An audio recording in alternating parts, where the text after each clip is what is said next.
everyone, PushingUpRoses here, and today I'm going to be talking about games I go to help me manage my mental illness. I'm not going to go into a deep dive about all of my individual issues with the most detail, but I will say that for most of my life I've been struggling with depression, anxiety, eating disorders, and body dysmorphic disorder. I've had a variety of treatments over the years, therapy, long-term hospital visits, and psychiatric medicine, but in between those things it's so important that I have my own personal ways of coping using short-term management techniques. And obviously this is not something I can tell you how to do because everyone is going to be different, but maybe something I say in this video will encourage you to try something new or fun or comforting for yourself, whether you're managing a mental illness or just having a stressful day. The intent of self-care is not to cure your mental illness. None of these games will cure depression or anxiety, but most people who suffer with them have specific things that help them to simply get through the day. That isn't to say that people cannot overcome their obstacles or heal from some disorders. I've been recovered from bulimia for a few years now, but for people who have chronic, sometimes lifelong illnesses, it becomes necessary to find things to quell episodes, panic attacks, and emotional duress. I decided to make this video about video games because there are some that really do put me in a better headspace, mostly by reducing stress and providing me with some distraction. Also, this is not a ranked list. I don't have a big build-up or reveal for number one, since these are all just different games that help me in different ways. One is not necessarily better than the other, so I'm just going to rattle off 10 games in no particular order.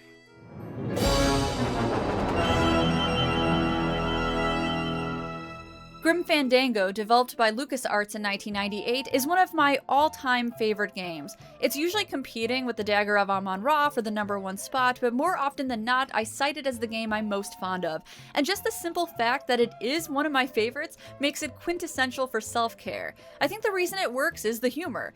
What's going on in that bottle? A tugboat? This happens to be a perfect scale replica of the SS Lumbago. I'm just having a little trouble getting the walking beam to fit in the neck here. That's funny, because a lumbago is usually more of a problem in the lower back than the neck. Yeah, Nothing. Grim Fandango is one of those titles that has very funny, very clever dialogue trees, and they never seem to drone on and on to the point of not wanting to listen. Every line entertains me. I even go through all of the unnecessary dialogue trees because of how amusing I think they are. It also helps that the voice acting is pretty consistent across the board. Because every character is so entertaining, I find that there isn't a lot of downtime for me. I never become disinterested or detached, so my thoughts don't really have a chance to wander. Character responses are usually on the terse side, but they still pack a punch, which is a style of writing I really dig. I'm obviously not telling you anything revolutionary here. Most people would say that humor is a very effective way to cope with stress, and the physical act of laughter lights up parts of your brain that can bring you happiness. It's a fantastic way to manage mood disorders like depression, so when I'm feeling particularly down, I pick up a game known for humor. For me, Grim works in multiple ways since I have a lot of nostalgia for it, but it's really the humor that changes my headspace for the better. Nothing makes me happier than hearing Tony Plana performing silly little poems as Manny Calavera. Beauty around this? I am your failure. The end. We hear you, Daddy. My next choice is another comical title from LucasArts, The Curse of Monkey Island. I think all of the games in this series are funny in their own way, but the inclusion of voice acting really enhances the experience for me. So you know how something can be humorous that doesn't actually cause you to physically laugh? I feel that way about some of LucasArts' other titles, like Sam & Max Hit the Road. That game has more of a dry, sarcastic type of humor, and it's not that I don't get it, it's more that I'm just rolling my eyes at the jokes or laughing internally, as they say. This is not the case with Curse of Monkey Island. This game causes me to laugh out loud, and it has a very pure, silly sense of humor. You've struck gold, boy! I have? Gold, gold, gold! Ha ha!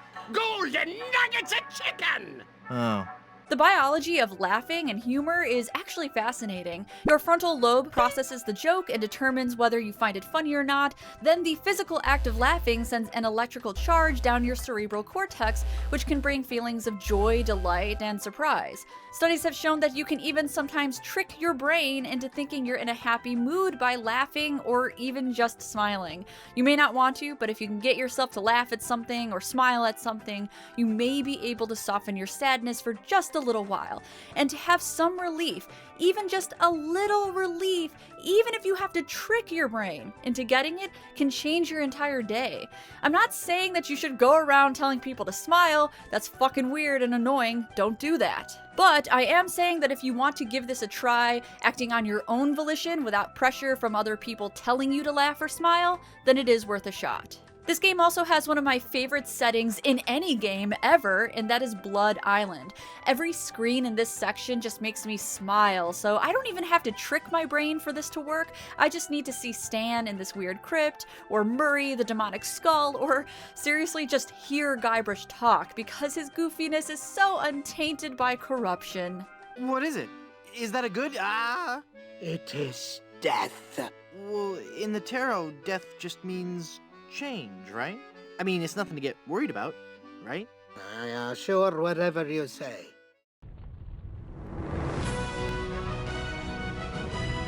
I'd like to switch gears for a bit and talk about a game that helps me deal with racing thoughts. I'm officially diagnosed with body dysmorphic disorder, or BDD, which is an illness that falls into the obsessive-compulsive spectrum, so I have some shared symptoms between BDD and OCD. When I start to experience obsessive-compulsive behaviors that won't stop, I pick up good old Quest for Glory 5, and yeah, I know, this is not the best Quest for Glory game.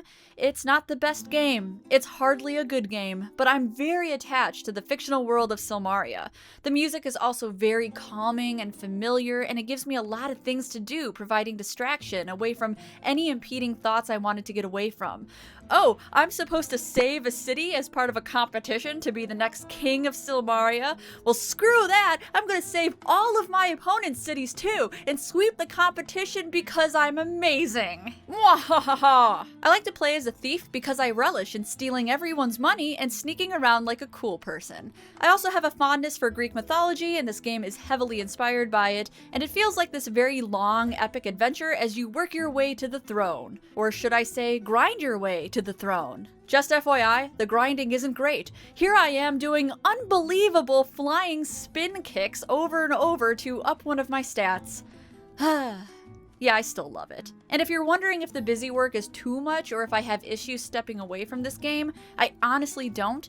It does have a lot of quests, but it's also linear. It is not like a simulation game where you feel like you just can't walk away from what you're doing. That is a concern of mine with other games that have questing or grinding elements, but because Quest for Glory games are really a hybrid of different genres and they do have concrete endings, it never goes into unhealthy territory for me. I'm actually considering writing a comprehensive video on this game and calling it In Defense of Quest for Glory 5. Wait a second, is that the dancing baby animation? Ooga chaka, ooga ooga ooga chaka, ooga ooga ooga chaka, ooga ooga ooga chaka. As I mentioned earlier, because I do experience obsessive-compulsive behavior, some games can become unhealthy for me because I'm unable to put them down. I don't know why, but I start to develop this desire to engage in never-ending chores. So I do want to be candid with you. Some games, depending on their mechanic and my headspace, genuinely fuck me up because I cannot stop, and it becomes a vice instead of a healthy distraction. And it's taking me some practice to really understand which games are actually going to help me. That all being said, I am cautiously putting Stardew Valley on my list. If you need shit to do, this gives it to you in spades, and it will keep you busy for as long as you want. I'll admit my first time with Stardew Valley teetered into the obsessive realm, but after subsequent playthroughs I actually got a lot better at using the game as a coping tool and not just something that puts me in this weird trance-like state. I usually boot this up when I need more interaction than usual, like if my thoughts are really racing and I'm not functioning and I need a lot of hands-on engagement. Sometimes my compulsive behaviors get destructive and I'll pick at my cuticles or my face or my hair, so keeping my hands busy when I feel this way is important. And what's more relaxing than harvesting a farm or looking for someone to date and then marrying them? And then, you know what, it didn't work out, so then you're divorcing them, then erasing their memories because you totally regret it and you're a different person now, and this time you can make it work so you marry them again? Wait, what? There are a lot of different ways you can play Stardew Valley. You can be an adventurer and combat monsters, you can be a farmer, you can fish all day long, or you can do social stuff. Or everything. I did everything. It was that engaging to me. And though it's not a funny game, it does have all of these heartwarming moments that just feel nice. It's nice. Stardew Valley is nice. I do caution you if you have compulsive tendencies, but for some days it's super engrossing and can keep me away from harmful behaviors. Or maybe you don't want heartwarming, maybe you're not in the mood for that. Maybe you're having a life sucks and so do you kind of day and you need to exert that energy before it causes your brain to melt. I hear you loud and clear. Love ain't always the answer, and I don't always want fluff to help me cope. Sometimes I need Warcraft too. I think this choice is pretty self-explanatory. Sometimes I need distraction in the form of destroying everything. This is another game that gives you very specific objectives, and I think that really helps me. Sometimes if I'm playing an open world game all willy-nilly, I get overwhelmed, especially if my OCD is in my goddamn face. But when I have a list of things to do in order to progress, I'm a very happy person. It gives me a sense of accomplishment in a way, and though this is also not what I would call a comedy game, it definitely has its cute moments. Ew, that tickles. I think a lot of strategy games can be really beneficial because it encourages you to think, create plans, and that stimulus is really, really good for you if you're feeling stuck or uninspired. Now, I am not always in the mood to think, I'll admit that. But I've learned over time that my mental illnesses are not created equal, and I will have different symptoms that require different forms of management. So when I do need to get out of a rut, or I need some structure, or I'm feeling angry and I need a harmless way to release energy, I pick up an RTS. My personal preference is Warcraft because I grew up on it, so like other titles mentioned here, I get an added bonus with the nostalgia attached to it. I'm also a fan of these Civilization games, but have the most experience with Civ 6. Unlike Warcraft, Civ is a turn-based style game, so if you're not in the mood to make quick decisions, this plays more like a board game like chess or Risk, where you can take your time with your turns. I like to play this game with a friend over a phone call because even though most of the time we're going to be just taking our turns, I find hearing a friendly voice, even sporadically over the span of the game, really helps my mood and concentration.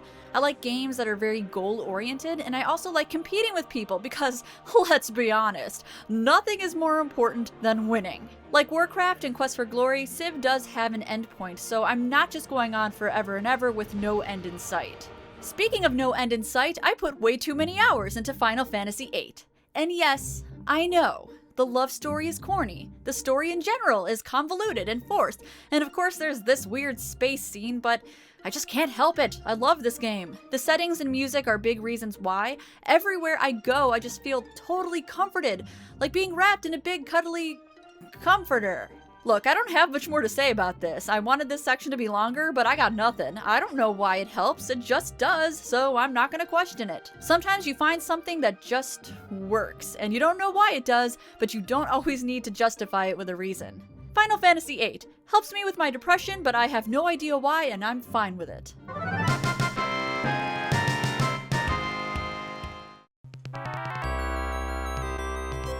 So it's no secret that I'm a fan of all things related to murder mystery. If you're new here and you didn't know this, well then let me tell you about it. I love Agatha Christie, my favorite board game is Clue, Columbo is a God, Murder, She Wrote is my go-to binge series when I'm sick, and I adore murder mystery video games. The first mystery game I ever played was Eagle Eye Mysteries, and because it was a kid's game, it was very innocent. When I upgraded to more mature games, I started with the Dagger of Amon-Ra, thinking it would be all cartoony and funny and a magical ride of mystery and intrigue, but no.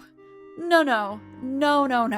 This game is full of ridiculous death scenes, and my poor little pea-brain couldn't handle it, but for some reason I kept going back to it over the years, developing this strange on and off relationship. I didn't know if I wanted to commit, but I was continually intrigued by it. I just had to know what happened. I had to know why there was a dead body in a sarcophagus.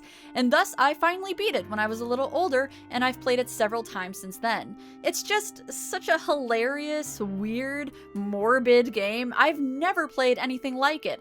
And this is another one of those instances where it mostly helps me because it fuels my nostalgia, or my feels, as you youngins say.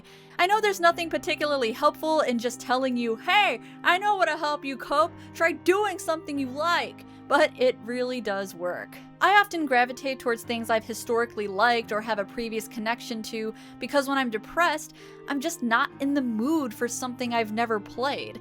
It feels that hopeless sometimes, like it's a complete waste of time to try something new. So I try to do things I absolutely 100% know I will like. I enjoy Dagger every time I play it. It makes me laugh. It makes me remember how ridiculously scared I was of it when I was young, and that in turn makes me laugh. In fact, I don't think I was even that young. When I was scared, I was like 12. I was like 12, you guys. That's not even that young, but I swear, I played this game and I was like, no! Turn off the computer! But I digress. This game falls into one of my favorite genres across all mediums, murder mystery. And I know how difficult it is to do something you like when you're depressed. There's a chance that your most favorite things won't be effective in that moment, but there's also a chance that it could. And for me, the Dagger of Amon-Ra has a pretty good success rate. I also just like being in a museum setting. Why not? I'd welcome more games that took place in an amazing museum with killer porcupines.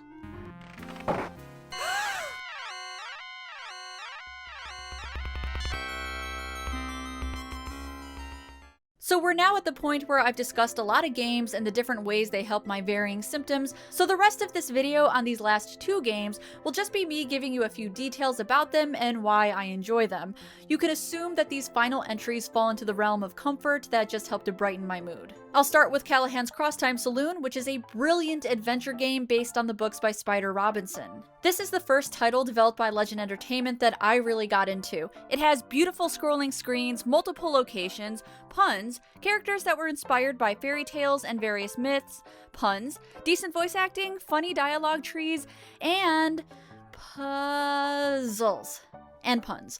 I'm serious, you better like puns if you want to play this game. This is like a content warning at this point. There are a lot of puns. What do you do with ha-ha beans? We brew ha-ha. Brew ha-ha?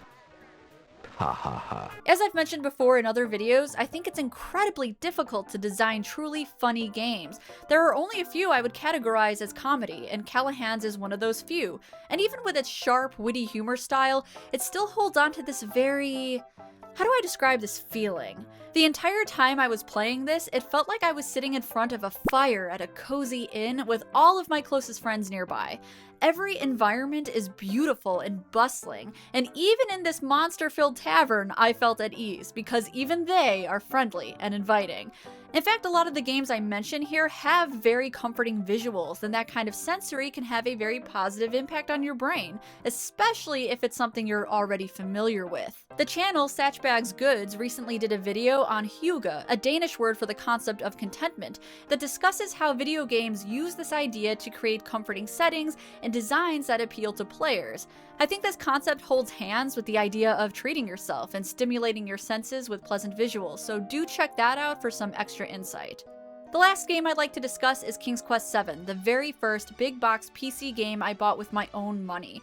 Gameplay is a little underwhelming, it doesn't play like any of the previous King's Quest games, and the animation is, you know, it's just a little bit, it's bad. It's bad. But the painterly backgrounds are stunning and colorful and are a pleasant treat for my eyes. Nostalgia is once again playing a big role here, but I also think that most people would find these environments really cool.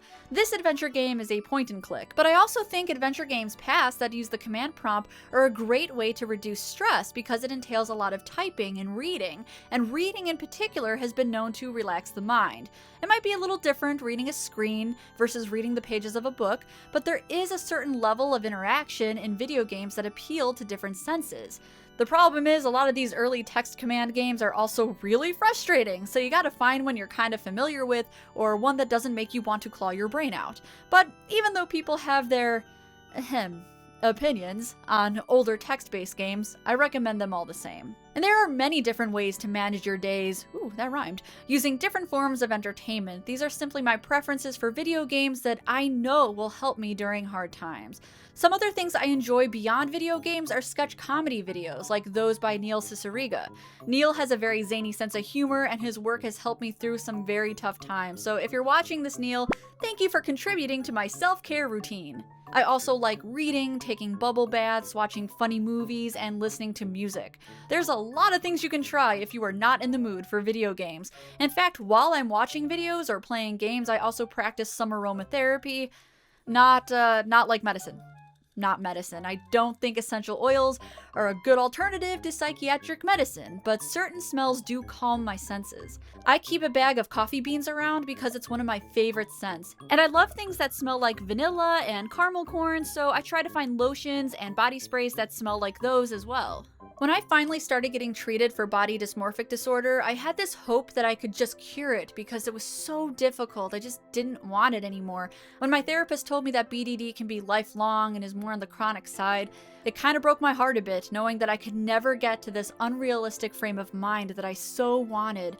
I'll never see myself the way that I want to, or the way that other people do. I can be okay with myself, I can get to a point of acceptance, but I can't completely erase my illnesses. So practicing management techniques that are short-term to help with the long-term treatment is imperative. It's frustrating and it feels unfair, but coming to the realization that there isn't going to be a cure helped me to figure out different ways to simply get through the day and make realistic improvements. And you know what? I have days where none of these games help me. Sometimes it's just a matter of letting those intense feelings pass and saying, you know what? It's okay that I stayed in bed today. It's okay that Grim Fandango didn't make me laugh today. It's okay that my favorite movie didn't make me feel better. I'll try again tomorrow. Maybe you're watching this video because this is your way of managing your symptoms, and if that's the case, I hope it helped, even just a little bit.